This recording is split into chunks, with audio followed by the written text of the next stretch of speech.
Welcome, ladies and gentlemen, to tonight's Social Entrepreneurs Chat Show. This is the year 2015. We've got three amazing social entrepreneurs in the room tonight. I'm going to welcome my first guest, Frankie Hodge, in just a minute. This is the Melting Pot, Scotland Centre for Social Innovation. My name's Claire Carpenter, and I'm delighted to invite you all into the room tonight. We're going to have a fantastic evening tonight.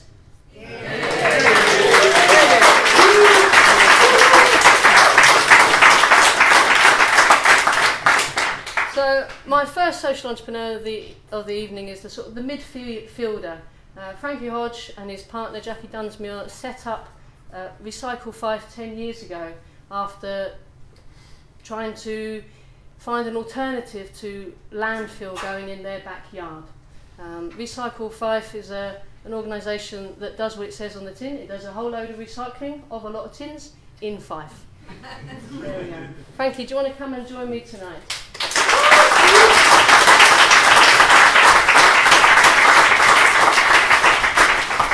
Good evening, Frankie. Now, we've met many times over the years. It's a small world, social enterprise in Scotland, and you're many people's favourite #1 man for a good joke. I hope you're going to provide some tonight. No pressure, no pressure. So 10 years ago, Recycle Fife, you got involved. You were an activist, environmental activist, didn't want to have anything go on in your backyard with landfill. Tell us how you turned from being an activist into a social entrepreneur. What are the ingredients for you? What makes you different to just a normal NIMBY person? In the beginning, I didn't know what a social entrepreneur was. Yeah. There was plans for a giant landfill site half a mile from my house, so we joined an action group and we took it to public inquiry. But it was fine saying we didn't want it, but what's the alternative? Recycle Fife's the alternative. We were set up 10 years ago to stop waste going to landfill and create employment, training and volunteering opportunities in our local area. Fife, the area in Fife where we are, there's a lot of unemployment. Yeah. So, and it's just, and that's it, it's just basically what it says on the tin. That's what we're here to do. That's what you do. What types of things do you recycle and have you been involved in over the years? In the beginning, it's part of my part for the public inquiry. I was given the task of doing my part on recycling. So in my research for my presentation for the public inquiry, I found out that aluminium cans were 2% of the waste stream, but at that time they were 25% of the value that you can get from the waste stream. So we started collecting aluminium cans, and that's how we begun.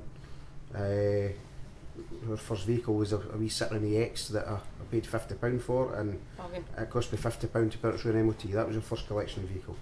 How many cans can you get in a? You can get quite a lot of cans in a Citroen EX. I've never actually counted it singular, but it's amazing how many cans you get in a Citroen EX. Yep. And we developed for there and moved on. As part of what I did at the time as well, I went to the School for Social Entrepreneurs to learn about being a social entrepreneur. And where were they based? They were based in Crosshill and Fife at Bragg Enterprises, and it was really, really valuable. What I learned there was really, really valuable, because I'd always worked, but I'd always went to work and did what I was told most of the time. And does Jackie know that? Occasionally. and that's what I did. But to become a business person, I still don't see myself as a business person. I'm just Frankie at Recycle Fife. Yeah. So what's the magic ingredient? What turned you from an activist, NIMBYist to an entrepreneur? Just the urge to make it work. Okay. And just to help people. I mean, I think the whole idea, there's certain times in my life where I've needed help and people have given me a helping hand. So who am I not to help somebody else? And I think if you can do something good just by helping somebody, if you can create a job, if you can create training, and if you can stop waste going to landfill, that's what we do. And there's so many great social enterprises out there, and we've had so much support over the years at Recycle Fife. What types of support did you get in your early days? You talked about the School for Social Entrepreneurs. What other support did you get, and what were the really critical ones? What made a difference? I think Bragg Enterprises really helped us. I mean, they're a big social enterprise in Fife as well, and they really helped us along the way. We used to rent premises for them. we used to have premises that we never paid for. I was, and in the beginning it was really supportive. And there's a good network in Fife. Fife had the first social enterprise network, which you were chair of.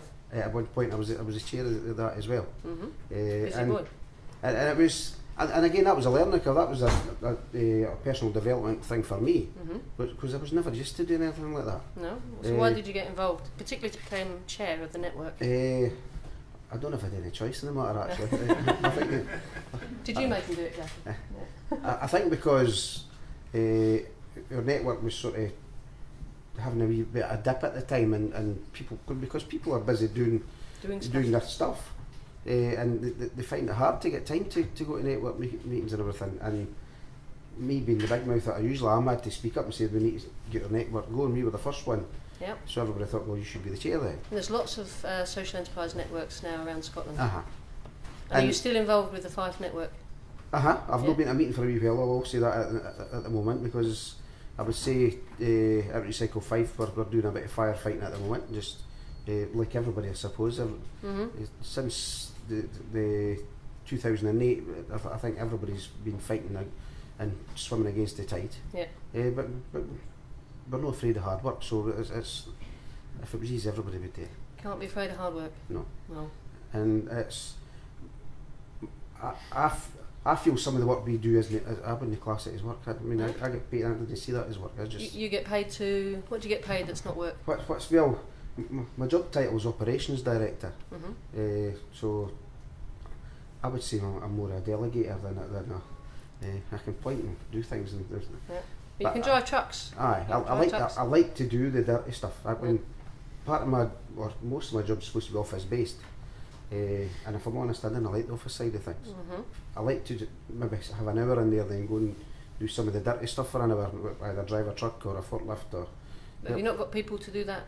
Aye. Yeah, but you just. But it's. Want to share the toys? Aye, we do. But everybody at Recycle Fife has a pair of working boots and a boiler suit, including the chief executive and everything as well. Okay. The finance officer, everybody. You'll get out. And I think that wee part in the bottom of your contract says any other duties as and when required. It's a very useful statement. Yeah. It should be at the top, really, shouldn't it? And that's it. And I think it's good for the guys because the guys see that it's no a sort of an us and them, that we're not afraid to get our hands dirty. Now you say guys, are they all guys? No. Girls? At the moment, in the processing unit it is all guys at the moment, but we've had plenty of girls along the way as well. What type of people do you normally work with? Who comes to work with your organisation? People that are classed as furthest for the job market. That's not a term I like, but this is sort of the title that they get, furthest for the job market, and it could be long-term unemployed. It could be people who have substance abuse, alcohol abuse, just left school with no qualifications. You left school with no qualifications? I did. So you don't need qualifications. You don't need qualifications? No, I didn't think What would you tell your younger self when you left school? Sticking at school.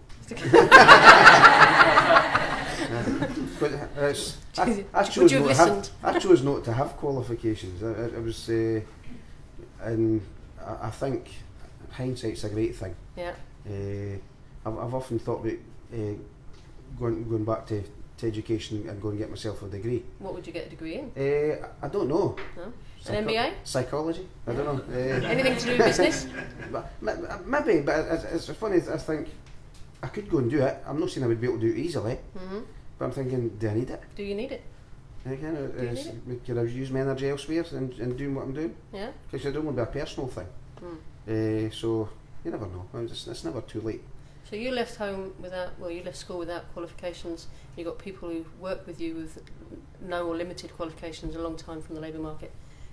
Give us a story. What difference has working at Recycle Fife made for one of them? Well, some of the guys along the way. One that I can remember is Lee. Lee came to us on Project Scotland, and he came to us, and Lee has dyspraxia and he has Tourette's, and he doesn't have the shouting and swearing Tourette's. He's got tics, and he does things, touching his back pocket and things like that. And Lee came to us, and what we did was you find out what's your strength and what I found was Lee's strength is we used to put him in control of the machine that separated the cans and plastic bottles. It's £750,000 worth of equipment. Lee was in charge of it, because if I ever needed to stop quick, you can whistle or shout and Lee would stop it like that. Fast responses. Just bump, stop, and the machine was stopped. Whereas some of the, for want of a better phrase, the more able guys would turn and go, "What you want?" By that time, somebody could be through the machine and made into a wee cube. That would be messy. Yeah, and so Lee was the person for the job, and he was the best at the job. And he was with us for a few years, and then he came to me one day and says that he wanted to hand his notice in. Okay. I went, okay. How did you deal with that? Have you asked your mum? Because we've had different issues over the years with him and his mum. How old was he? At that time he was 22 by then. Okay. I says, why do you want to leave? He says, I want to go to college. Ah. I went, oh, that's good. I says, he said, I want to go learn how to cook. I said, that's great. Then I said, well, why do you want to? He says, because my mum works in a shop at night, and I don't get my tea until she comes home. Because he's dyspraxic and things, she didn't trust him to be using the cooker and everything himself, in case of her to sell or worse. So he had to wait till his mum came in. So he wanted to go to college to learn how to cook. And do you know how Lee's doing now? And as far as I know, he went to college. I've heard that he's got his own place and everything now. Yeah. So he's more independent. And that's just one of the guys. There's loads of... There's loads of stories. Since we've started, I think we've created 167 jobs. Wow. Well done. That's a lot of paperwork. Yeah. I've had over 1,500 trainees since we started, over 300 volunteers, and it's just, you wish you can give every one of them jobs. You really, but you can't. What makes a good trainee or good employee? For me, the best thing that makes a good employee is somebody that comes to their work in the morning. That's my biggest thing. It's a start. Just come to your work. Well, we can do the other stuff later. Yeah. You can teach somebody to do something, but you can't teach them if they're not there. Yeah. And that's the biggest thing. And it's the same for any employer. There's nothing worse when you make plans the night before and you come in and somebody's not there. And is that a big challenge with the people that you work with, to be able to just turn up? Over the years, it's been hard with some of them. I used to have a drawer full of radio alarm clocks, because you get a lot of trainees who'd walk in at 12 o'clock and say I slept in. And there's an alarm clock. You're not sleeping tomorrow.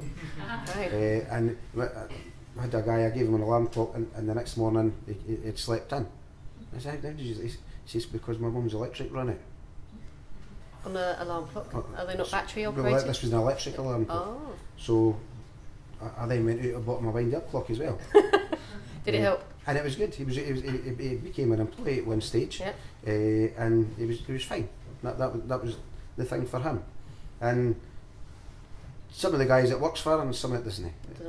But Recycle Fife's a stepping stone anyway. We didn't want to keep everybody forever, because we want them to move on to bigger and better things and let somebody else come in. So what's the current size of your operations? Organisations boom and bust, they grow and they shrink. What's at our height, we used to have 41 members of staff, and at that time I think we were about £800,000 turnover. Now we are down to 13 members of staff. 13? 13. 13, yeah. That's still no small operation. No. I mean, it's 3.5 years ago we lost our biggest contract with the local authority. How did that come about? Because we did not, it was a verbal contract that we had with the local authority, what we did. Because me being me, I approached the council to say that it'd be cheaper for you to give us your cans for nothing than take them and travel all that distance and get pennies for them. So we got the cans and the plastic bottles, and in the beginning we did 16 tonnes a month. There's 55,000 aluminium cans in a tonne, so you can imagine how much cans. I can't do that sort of maths. So you can imagine how many cans and plastic bottles we did. A lot. But at the time we were finished the contract, we were doing 165 tonnes. Wow. So we did it for about 6.5 years, and it was about 70% of your income, but it was 90% of your resources to deliver the contract. And we had 41 members of staff. We were working 7 days a week with 2 day shift teams, 4 days on and 4 days off, and a part-time back shift team, Monday to Friday doing 6:30 to 10 o'clock at night. So we were just there, myself and Jackie and our unit manager, we were there virtually all the time. And that must put quite a lot of strain on your relationship, because I know that Jackie's the senior staff is you and your wife. So how do you cope with that? Both of us have got a different vehicle, and they can go in different directions. Okay. and it's true, this, because sometimes you need to get away from each other. Yeah. And my brain doesn't switch off. No. Does Jackie's? Jackie's got a skill; she can switch it off, and which is great. I've not got that skill. And I start talking to her, and she was like, "I'm just talking about it." And plus, I'm a bit of an insomniac, so when I've been up for 3 years before she wakes up, with 14,000 ideas in my head. Yeah, I heard you get up dead early, like 4:15 or something. Quarter past 4. What possesses you to get up at 4:15 in the morning if it isn't stress? I go to the gym. You go to the gym. So I get up at 4:15, down to the gym for 5, train to about 6:30, come home, get ready, time to go to work. And what does going to the gym give you? How does it help Makes you? me sleep better. Yeah? It helps with that. It's relief. You can, it gets you away for your, because I don't think a social enterprise is an 8 hour a day thing, it's a 24 hour a day thing. So if you can get to the gym for an hour and a half to switch that off for a wee while. A lot of the guys are trained with are, for want of a better phrase, they're very right in the head. Are you sure you are? No, you're working 24 a day? The training that we do is, we've started doing strongman training, pulling trucks and there's a picture of you earlier with lifting that. Atlas stones, and that all came about with one of our customers phoning, asking if we can get shot with one of my lorries because they had a harness. And I said, well, okay. It was one of the phone calls, I was like, okay. Random. And so we did that, and I went down. Before I said, well, I'll bring the lorry down. I said, if I get to take photos to put it on our Facebook page. Yeah. And he's like, fine. So I put on Facebook, I said, if you want to see some idiots at 7 o'clock the night pull an 8.1 tonne truck, be at Lahore Meadows Country Park at 7 o'clock. So when I went down, there was about 100 people standing. Wow. So I went, all right. So we did that, and they were asking me if I wanted a shot, and I thought, I've not done any exercise for about 13 years. I went, no. And you were converted? And then he says, you coming back next week? I went, so I took a pair of trainers and a pair of shorts and everything, and that was the start of it. And can you pull an 8.1 tonne truck? You can pull 2 trucks? I can pull 2. Is that true? I think so. Part of what we did, because we're getting such a big crowd, I thought we need to do something with this so we can raise some money for charity. And a year past September, we did a strongman event and raised money. Which charity? Well, the Transplant and Endowment Fund was for some of the money, and some of the money went to another local cause. And we raised just over £6,000. That's very good. Yeah. Just for 6 guys just doing daft stuff. Amazing. Yeah, so and I think and that's been blossomed into something bigger. We want to make that bigger. We want to do more things. And I've got ideas about having gyms and everything. Yeah. And we can have a social enterprise gym. I shouldn't be telling you this. You're going to do this. But not near you. Not near somewhere. me. No. Yeah, I've got loads of ideas. So what are your ideas? Recycle Fife's 10 years old. You can tell us about some trials and tribulations you've been through, but what are the plans for growth? Do you have any? There's a lot of pressure for successful social entrepreneurs to expand, to replicate. What do you and Jackie want? Different things. I'm a wee running ahead. Jackie's got the reins. Okay. And it's good because sometimes I shouldn't be running so far ahead. I'm more gung ho. Jackie will sit down and think about things a wee bit more. That sounds like that's a very good balance and partnership in to having a business. A lot of social entrepreneurs struggle to get that right hand person that can work with them and their temperament. So you're lucky to have found your partner in your partner. I never say no. The customer will phone and say, do you do such and such? I'm like, I do that. Yeah? And then once I put the phone down, how am I going to do that? So what's your latest? Well, at the beginning of the year we got a phone call for the NHS asking if we do industrial cleaning. I mean, I do that. Do you? We do that. I said, what's the problem? We've got one of the macerators in one of the wards had bunged up, and all the stuff with the bedpans and everything were scattered all over 2 wards. So I says, how many men do you need? 3 men, right? I say, okay. He says, the usual 2 companies that we use can't be here until tomorrow. I said, we'll be there within 2 hours. And we were. I went in. That back went to in the... right, got a coin out, right? Heads or tails, right? Right, you're coming, right? Heads or tails, you're coming. Was that back to the any other duties Aye. line? And I went out to suppliers and got coveralls and masks and goggles and wellies. And did you earn a good amount? And it made money. Made money. There's the entrepreneur in you. And we've had another 6 jobs similar to that since then. Okay. So that's what we do that as well. So Recycle Fife is anything. branching out into compost. If it makes us £1, we'll do it. Yeah. And sometimes even if it doesn't make £1, as long as we break even, we'll still do it. Well, breaking even's is a massive part of staying alive. And occasionally we do stuff that costs us money, but that's the social entrepreneur part. That is. So tell us, if you're looking back over the last 10 years, just can you tell us a couple of the challenges that you've had to face along the way? It's a long journey keeping the business alive for 10 years. Tell us a couple of challenges. I would say the hardest thing that we ever did when we lost our council contract, when we had to make 28 people redundant. That was, to me personally, I think that was the most difficult thing we've had to do.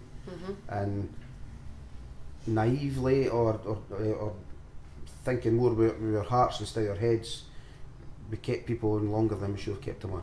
Yeah. Because you think, we'll get work, we'll make it happen. We'll make it work. Yeah. And it almost finished us. We spent our reserves. We spent more than our reserves. So how did you come back? Because we're not going. Okay. Resilience. You can't beat us. No. Yeah. There's no way we're going to be beat. And it's the only way to go. And your strongest thing is your service. If we say we're going to do something, we do it. Okay. If I say I'm picking up your bin or your skip or something on Thursday, I will do it. If I'm there at 10 o'clock at night, I'm still there on the Thursday. Yeah. It's a long time since I've done one at 10 o'clock at night, but it has happened. Because when the customer comes in on the Friday morning, it's done. They don't know you're there at that time. They think you're there at 5:30 when they were having their tea. Yeah. But you do it. You make sure, because customers only remember the good stuff. You can do 99, the bad stuff, sorry. You can do 99 good jobs, but you do one bad job and that's one they remember. Yeah. So you've got to do it right. So, okay, so there's determination, there's resilience, there's working really, really hard and long hours, there's just being determined and stuck in and keep going and making sure that you deliver for the customer. What other tips or advice would you give for people? Don't be afraid to ask for help. Don't be afraid to ask for help. Who should you ask for help from? Over the years, we've asked for help from loads of different people. Who can give you help? Other social entrepreneurs. There's other organisations out there that can help, like the Sense Scots and everything as well. The contacts that they've got are priceless. Yeah. It's priceless what they've got, and even commercial companies and everything as well. We asked for help once for somebody who's now one of your board members, for Bob Purvis, who runs the Purvis Group, and the Purvis Group are a group of 11 companies, I think, with something like a £45 million turnover, and we needed help once, and we knew of them, but we didn't know them. And how did you get to? Jackie just phoned them and asked, look, we need help. Very good. And I said, she says, what kind of help? She said, I don't know. She said, even if it's advice, could you come down and have a look? And he came down and have a look, and that was the start of the relationship. Being prepared to ask for advice. Aye. Very good. I'm not saying you have to take the advice. No. People who know me 9 times out of 10 I didn't anyway, but you've got to, there's loads of advice, there's loads of help. People do want to help. And how do you sort out the good help from the bad help? The good advice from the bad advice? Again, it's just a judgment call. I mean, some people are in there obviously to try and say they're trying to help, but to get their foot in the door to see if they can jump on your bandwagon, and that'll always happen. I mean, in the beginning, you tell people your ideas. We've had the local authorities, and in the beginning, when you think they want to help you, and what do you want to do, and you tell them what your ideas are, and before you know it, 3 months later, they're doing the same thing. Funny that. Not as good as what I would have done it. No, but, of course not. But they're doing it, and again, it's a judgment call, because people who know me know that I always say we dig at the local authority. But there's loads of good people in the local authorities. It's just getting to them. Absolutely. Most of the time they're not the ones that spend the money though, that's the hard part. The good people and the purse strings all wrapped up in one. They do exist. They do exist. Frankie, thank you very much. Congratulations on 10 years of Recycle Fife and all of the work that you've done there. Thank you very much for coming along tonight. Thank you very much.